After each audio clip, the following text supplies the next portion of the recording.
அது நல்லா சொல்றாங்க.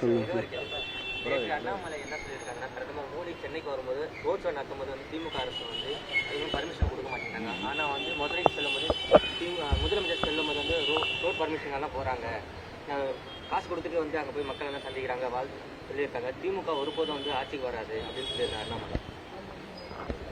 அவர் கனவு பகல் கனவாகத்தான் இருக்கும். அவரே மக்கள் பிரதிநிதிக்காக நின்ற ஒரு தேர்தல் கூட வெற்றி பெறவில்லை.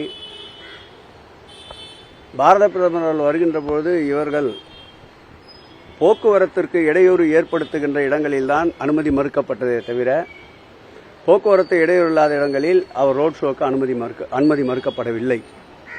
இன்றைக்கு மாண்புமிகு தமிழக முதல்வர் அவர்கள் செல்லுகின்ற இடமெல்லாம் நின்றால் மாநாடு, நடந்தால் பேரணி என்ற ஒரு வரலாறு உருவாகி கொண்டிருக்கின்றது. தானாக சேருகின்ற மக்கள் கூட்டத்தை பார்த்து அவர் அந்த மக்கள் கூட்டத்துடைய வரவேற்பை ஏற்காமல் எப்படி செல்ல முடியும்? இது அவர்களுக்கு வயிற்றெரிச்சலை கிளப்பி இருக்கின்றது.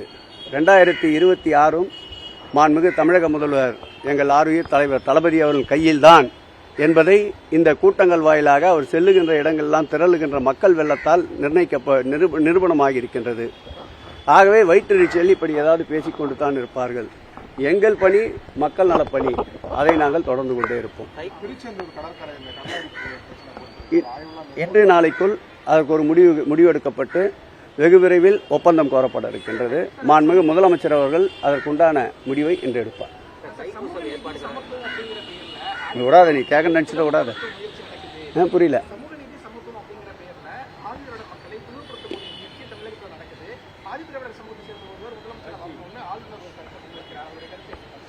முதலில் இந்த ஆட்சியில்தான் பட்டியலினத்தை சார்ந்த ஒரு பெண்ணை பெருநகரத்துடைய மேயராகி ஆக்கிய பெருமை மாண்புமிகு தமிழக முதல்வர்களை சாரும். சமத்துவம், சகோதரத்துவம் இவைகள்தான் அடிப்படை கொள்கையாக கொண்டு செயல்படுகின்ற இயக்கம் என்பதால் தான் மேயர் பேட்டி கொடுத்து கொண்டிருக்கின்றார். அமைச்சர் ஆக இருந்தாலும் அந்த பக்கத்திலே நின்று கொண்டிருக்கின்றோம். இதுவே அந்த சமத்துவம், சகோதரத்துவத்திற்கு ஒரு எடுத்துக்காட்டு.